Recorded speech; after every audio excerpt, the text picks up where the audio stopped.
We did find out that Joe Girardi will not be returning as Yankees manager. We also need some answers on the new Mets manager, Mickey Callaway, and we also want to find out who will be the next Phillies manager. The man that is on top of all of it is Bob Nightengale from USA Today Sports, and he's kind enough to join us right now. And Bob's actually in Houston getting ready for Game 3 of the World Series, which will be tomorrow night. Bob, appreciate a few minutes on a very busy day. We appreciate it, and how are you? Yeah, doing great, Zach. Thanks. Well, thank you for coming on. So first, let's start off with Joe Girardi not returning as Yankees manager. He wanted to come back, but the Yankees are going in a different direction. Now, it's my understanding from hearing Michael Kay talk earlier today, there was 2 meetings, one yesterday, one today, and they elected not to bring Girardi back. The Yankees just released a statement that they're not going to make any press availability, any press conferences, conference calls until the World Series ends. Why do you think the Yankees elected not to bring Girardi back? It must have been like a little bit of a personality clash between Girardi and Cashman. The Yankees say that this was Cashman's call, and they just went with it. They respected his opinion. And so I don't know, two stubborn guys butting heads or what. But yeah, it was a stunner just because Joe had been so successful. With that being said, you just had a guy that had a team that was 1 win away from going to the World Series when people thought they would be around 500 and they were rebuilding this year. Why couldn't they get past these differences? Because I hear a lot of people up here in New York today talking about how they're not terribly surprised that Girardi's not coming back, but they were surprised that there were this many disagreements with Girardi and Cashman from what people are saying. Yeah, just GMs and managers butt heads all the time. They never see eye in eye. You have a lot of disputes at the end of spring training, who makes the team and who doesn't. I thought this was Girardi's best year yet as manager. I thought he did a terrific job. And I'm sure a few of these teams that have already replaced their managers are kicking themselves. And, man, if we had known, we would have waited. If you look at 2 of those teams, the Red Sox and the Mets, do you think if they knew Girardi was going to be available that maybe Joe would have ended up with the Red Sox or the Mets? I think the Red Sox would have made a lot of sense, the same division and everything else. I also got to think that if the Red Sox job was still open, the Yankees would have brought him back.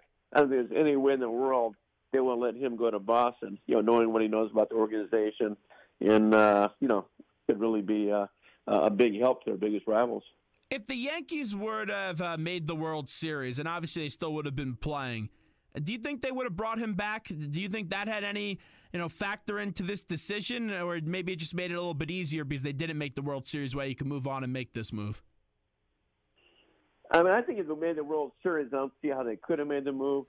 But yeah, so stunned they did. I mean, I never thought they would make it to one game of the World Series. I thought the same thing, 500 team, that there's any way in the world they could beat Cleveland. I sure didn't see them winning 3 games against the Astros. I'm very surprised just because he's been so successful. If you want to do it with these other past years, fine, but not this one. And they had these 2 meetings, one yesterday, one today. I wonder what really went on, and we'll find out eventually when they make him available, hopefully. If you know you're getting rid of a guy, why have 2 meetings? Why not just have 1 meeting and say, hey, we're moving on and we're going to go in a different direction? That seemed a little bit bizarre to me that they had 2 meetings about this with Girardi. Yeah, I mean, it's very possible. I don't know this, but, they told, them to sleep on it. You would agree to these changes or not. Maybe they're telling him, hey, we're going to make the lineup out more. Maybe they're telling them that they want some of their own coaches. Who knows exactly? But usually something like this is say, hey, sleep on it. Let's get back together. Bob Nightengale with us from USA Today Sports, covering the MLB for USA Today Sports. Some possible replacements. I know this is pretty fresh, but everyone scrambles to try to figure out who the next manager is going to be. Who are some people that you're hearing could be the next Yankees manager? Yeah, wide open. I mean, I know they love Tim Naring. That's a little about the fact that he hasn't managed, but he's very highly thought of in that organization. They could get Thompson, their bench coach there. Otherwise, I can't see that many outsiders, if any, that jump in and fill the bill. I don't see that magical guy. I don't see for instance, I don't see a Phil Nevin or even the bench coach for the Chicago Cubs. I don't see him, Dave Martinez. So yeah, I'm not sure. And this thing is such a stunner. There's no natural guys out there. I've been reading a few articles, and two names that people are bringing up. There's a lot of names, but a few names that I've seen, one being the former Phillies manager and Pete Mackanin, and the other being someone inside the organization at the AAA level, their manager right now, Al Pedrique. How about those two? Do you think, it seems like Al has a chance to get this job. Mackanin, I think, would be a little bit of a surprise, no? Yeah, I agree with you. I think I could see them staying in the organization. Pedrique, Rob Thompson, the bench coach, or a Tim Naring. I'd be a little surprised on Pete Mackanin. I would. Does Tony Pena have a chance? This was someone that was a 2003 Manager of the Year in the organization right now. Do you think there's a chance that Tony Pena could be the next manager of the Yankees? I wouldn't think so, just because I don't think he's even interviewed for any jobs in so many years. He's been out for so long as a managerial candidate. So that would surprise me. I don't see that one either. Talking to Bob Nightengale right now, I opened up the show saying I thought they should have brought back Joe Girardi. I was a little bit surprised by this news today. I thought if they were going to announce that Girardi wasn't coming back, it would have been on his own terms. What do you think's next for Girardi? Do you think he wants to get back into managing? The Nationals job is open. The job in Philadelphia is open. But I think if he wants to get back into it, the Nationals could be a team that you look at and you say, hey, look at the amount of wins they have. They need someone to come on in to try to bring them that World Series. Is Joe Girardi managing this upcoming year? Do you think he takes a year off? What do you think is next for the former Yankee skipper? I think he goes in TV and takes a year off. The Nationals job is a great job, but, they don't pay. There's no security there. I mean, they're only paying Dusty Baker $2 million a year. He had more experience than Joe Girardi. So Joe Girardi thinks he'd go in there and get $4 or $5 million a year times 4 years. That's not happening. Yeah, if they do, good for him, and he'll jump at it. But I don't think they're going to do that. So I kind of think he takes the year off. Maybe he sees what happens with the Cubs. The Cubs just shook up their coaching staff. Maybe that thing becomes available in a year. So a lot of places now are it's a big year. Big year in St. Louis, big year in the Cubs. Angels, Mike Sosa's job is his contract's up in a year. So it might just be beneficial for him to wait 1 year. Let's go take the little 7 line and let's talk a little bit about the Mets. Mickey Callaway, the new manager, he's the pitching coach for the Indians the last few years under the direction of Terry Francona. What can you tell me a little bit about Mickey Callaway, and do you like the hire that the Mets did make with their new manager?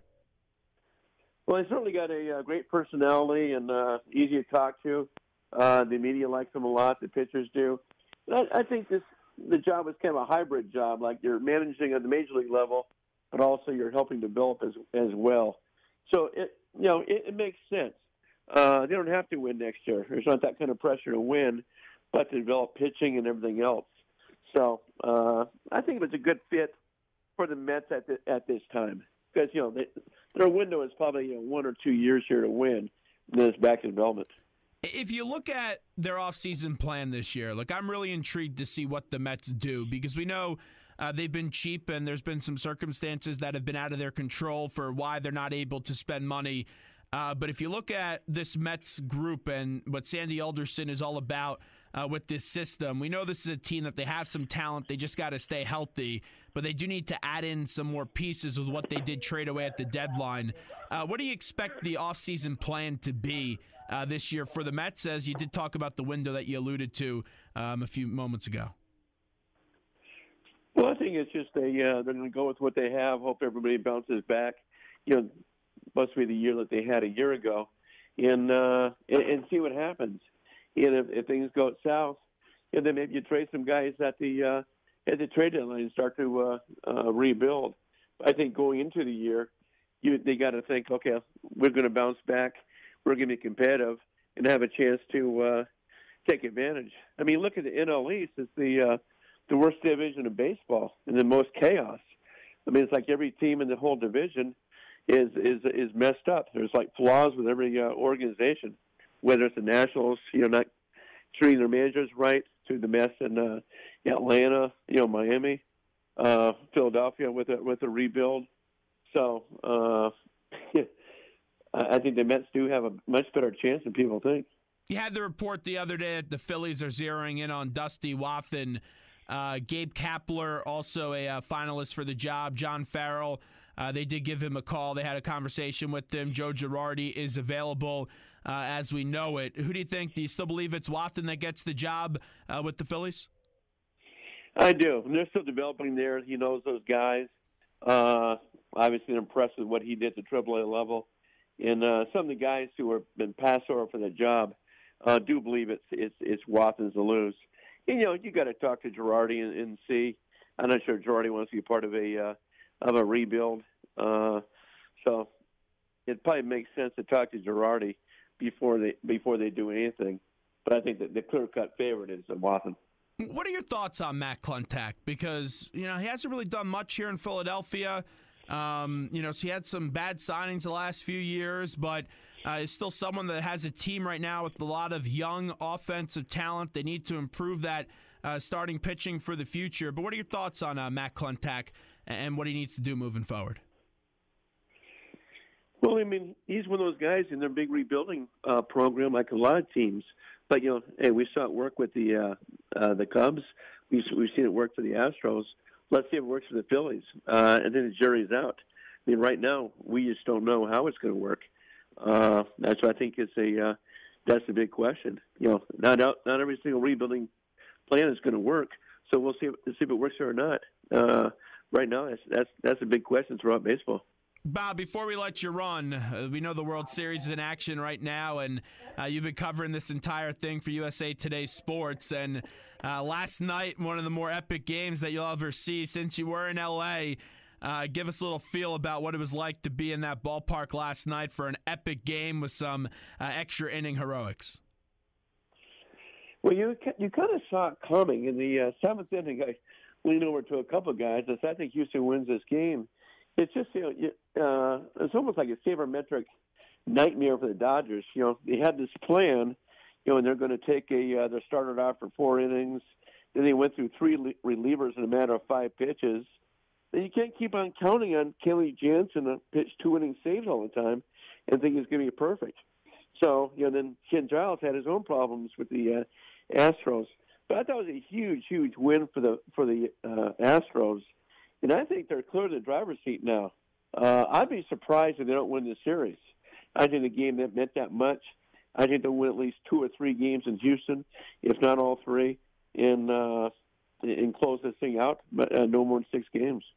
What did you think about this series going in? Who'd you pick going in? I picked Houston. I picked Houston 6. One thing is that the National League, the American League is superior to the National League. There's a reason why they win the All-Star game every year and always have the best record in division play. And I just thought that with Keuchel and Verlander, just tough team to beat. And you got so many great young offensive players. And I thought the Astros would be able to relax now that they got past the Yankees and the ALCS. And I think they'll be great tomorrow. I think they'll really put a lot of runs on the board against Darvish. And then, really take command of the series as far as momentum.